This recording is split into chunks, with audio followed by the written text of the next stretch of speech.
ആകാശവാണി. നമസ്കാരം. പ്രത്യേക വാർത്താ ബുള്ളറ്റിൻ വായിക്കുന്നത് മഹേഷ് ദിവാകരൻ. രാജ്യത്തെ പ്രതിരോധ സേനയുടെ ധീരതയും വൈദഗ്ധ്യവും ഓപ്പറേഷൻ സിന്ദൂറിലൂടെ ലോകത്തിന് വ്യക്തമായതായി രാഷ്ട്രപതി ദ്രൗപദി മുർമു. ഇന്ത്യക്കെതിരായ ഏതൊരു ഭീകരാക്രമണത്തിനും തക്കതായ പ്രതികരണം ലഭിക്കുമെന്ന ശക്തമായ സന്ദേശം രാജ്യം നൽകിയതായും രാഷ്ട്രപതി പറഞ്ഞു. ബജറ്റ് സമ്മേളനത്തോടനുബന്ധിച്ച് പാർലമെന്റിൽ നയപ്രഖ്യാപന പ്രസംഗം നടത്തുകയായിരുന്നു രാഷ്ട്രപതി. വർഷങ്ങളായി രാജ്യത്തെ 126 ജില്ലകളിൽ വ്യാപിച്ചിരുന്ന മാവോയിസ്റ്റ് ഭീകരത പ്രതിരോധിക്കാനും സാധിച്ചതായി ഇരുസഭകളുടെയും സംയുക്ത സമ്മേളനത്തെ അഭിസംബോധന ചെയ്തുകൊണ്ട് ശ്രീമതി മുർമു പറഞ്ഞു. സാമൂഹ്യ നീതി ഉറപ്പാക്കാനുള്ള സർക്കാർ ശ്രമങ്ങളുടെ ഫലമായി കഴിഞ്ഞ ദശകത്തിൽ 25 കോടി പൗരന്മാർ ദാരിദ്ര്യമുക്തരായതായി രാഷ്ട്രപതി വ്യക്തമാക്കി. സബ്കാ സാത്ത് സബ്കാ വികാസ് എന്ന ദർശനം എല്ലാ പൗരന്മാരുടെയും ജീവിതത്തിൽ നല്ല മാറ്റങ്ങൾ കൊണ്ടുവരുന്നതായി രാഷ്ട്രപതി പറഞ്ഞു. ഈ ദശാബ്ദത്തിന്റെ അവസാനത്തോടെ ഇന്ത്യ 500 ജിഗവാട്ട് പുനരുപയോഗ ഊർജ്ജശേഷി എന്ന ലക്ഷ്യം കൈവരിക്കുമെന്ന് രാഷ്ട്രപതി ആത്മവിശ്വാസം പ്രകടിപ്പിച്ചു.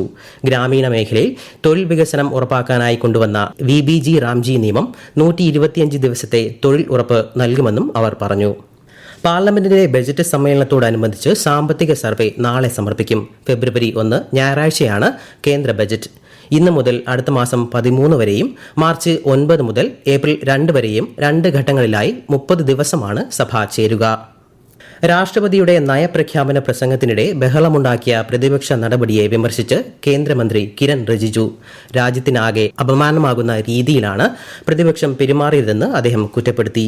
വന്ദേമാതരത്തിന്റെ 150ാം വാർഷിക വേളയിൽ ആദരമർപ്പിക്കുമ്പോഴും പ്രതിപക്ഷം ബഹളമുണ്ടാക്കിയതായി ശ്രീ റിജിജു പറഞ്ഞു. ന്യൂഡൽഹിയിലെ കരിയപ്പ പരേഡ് ഗ്രൌണ്ടിൽ നടക്കുന്ന വാർഷിക NCC PM റാലിയെ പ്രധാനമന്ത്രി നരേന്ദ്രമോദി അല്പസമയത്തിനകം അഭിസംബോധന ചെയ്യും. രാഷ്ട്രപ്രഥം കർത്തവ്യനിഷ്ഠായുവ എന്നതാണ് ഈ വർഷത്തെ പ്രമേയം. 1 മാസം നീണ്ടു നിൽക്കുന്ന NCC റിപ്പബ്ലിക് ദിന ക്യാമ്പിന്റെ പരിസമാപ്തിയാണ് NCC PM റാലി. മഹാരാഷ്ട്ര ഉപമുഖ്യമന്ത്രിയും NCP മുതിർന്ന നേതാവുമായ അജിത് പവാറിന്റെ മരണത്തിനിടയാക്കിയ ബാരാമതി വിമാനാപകടം എയർക്രാഫ്റ്റ് ആക്സിഡന്റ് ഇൻവെസ്റ്റിഗേഷൻ ബ്യൂറോ അന്വേഷിക്കും. AAIB ഡയറക്ടർ ജനറൽ ഉൾപ്പെടെയുള്ളവർ അപകടസ്ഥലം സന്ദർശിക്കുമെന്ന് വ്യോമയാന മന്ത്രാലയം അറിയിച്ചു. രാവിലെ 8:44 ഉണ്ടായ അപകടത്തിൽ അജിത് പവാർ ഉൾപ്പെടെ 5 പേരാണ് മരണമടഞ്ഞത്.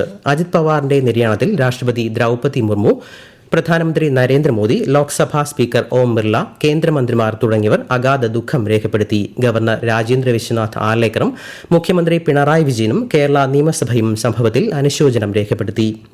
തിരുവനന്തപുരം വിളപ്പിൽശാല ആശുപത്രിയിൽ ചികിത്സ കിട്ടാതെ രോഗി മരിച്ചെന്ന ആരോപണത്തിൽ പ്രതിപക്ഷത്തിന്റെ അടിയന്തര പ്രമേയത്തിന്മേൽ നിയമസഭയിൽ ചർച്ച നടന്നു. പ്രതിപക്ഷത്ത് നിന്ന് PC വിഷ്ണുനാഥ് ആണ് അടിയന്തര പ്രമേയ നോട്ടീസ് നൽകിയത്. കേരളത്തിൽ സർക്കാർ ആശുപത്രികളെ തകർക്കുന്ന വിധത്തിലാണ് പ്രതിപക്ഷത്തിന്റെ പ്രവർത്തനങ്ങളെന്നും ജനങ്ങളെ ചേർത്ത് പിടിക്കുന്ന സർക്കാരാണ് ഇപ്പോഴുള്ളതെന്നും ആരോഗ്യമന്ത്രി ചർച്ചയ്ക്ക് മറുപടി നൽകി.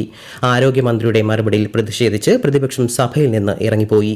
നിയമസഭയിൽ ധനമന്ത്രി KN ബാലഗോപാൽ 2026-27 സാമ്പത്തിക വർഷത്തേക്കുള്ള സംസ്ഥാന ബജറ്റ് നാളെ അവതരിപ്പിക്കും. കേരളത്തിൽ SIRന്റെ വിവിധ പ്രവർത്തനങ്ങൾ വിലയിരുത്തിയതായി മുഖ്യ തെരഞ്ഞെടുപ്പ് ഓഫീസർ രത്തൻ U ഖേൽക്കർ. ജില്ലാ കളക്ടർമാരുമായും EROമാരുമായും അദ്ദേഹം കൂടിക്കാഴ്ച നടത്തി. രാഷ്ട്രീയ പാർട്ടികൾ നിയമിച്ച ബൂത്ത് തല ഏജന്റുമാരുടെയും അവർ സമർപ്പിക്കുന്ന ഫോമുകളുടെയും കൃത്യമായ എണ്ണം ലഭ്യമാക്കാൻ അദ്ദേഹം നിർദ്ദേശം നൽകി. പശ്ചിമ ബംഗാളിൽ വോട്ടർ പട്ടിക പ്രത്യേക തീവ്ര പരിഷ്കരണത്തിൽ ഏർപ്പെട്ടിരിക്കുന്ന ഉദ്യോഗസ്ഥരുടെ സ്ഥലം മാറ്റത്തിൽ കർശന നടപടിയുമായി തിരഞ്ഞെടുപ്പ് കമ്മീഷൻ.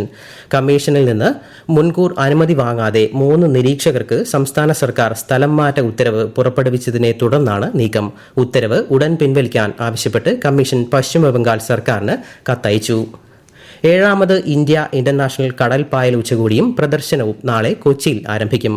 കേന്ദ്ര സമുദ്ര ഗവേഷണ സ്ഥാപനത്തിൽ നടക്കുന്ന 2 ദിവസത്തെ ഉച്ചകോടി കേന്ദ്ര ഫിഷറീസ് സഹമന്ത്രി ജോർജ് കുര്യൻ ഉദ്ഘാടനം ചെയ്യും. ലോക കേരള സഭയുടെ 5ാം സമ്മേളനം നാളെ മുതൽ ഞായറാഴ്ച വരെ തിരുവനന്തപുരത്ത് സംഘടിപ്പിക്കുമെന്ന് speaker AN Shamseer. Student migration portal, ലോക കേരളം ഓൺലൈൻ സേവനങ്ങൾ എന്നിവ മുഖ്യമന്ത്രി പിണറായി വിജയൻ സഭയിൽ ഉദ്ഘാടനം ചെയ്യും. രാഹുൽ മാങ്കൂട്ടത്തിൽ MLAക്കെതിരെയുള്ള 3ാം പീഡന കേസിൽ പത്തനംതിട്ട ജില്ലാ സെഷൻസ് കോടതി ജാമ്യം അനുവദിച്ചു. 18 ദിവസങ്ങൾക്ക് ശേഷമാണ് ജാമ്യം. പ്രത്യേക വാർത്താ ബുള്ളറ്റിൻ കഴിഞ്ഞു. അടുത്ത വാർത്താ പ്രക്ഷേപണം വൈകുന്നേരം 6:30.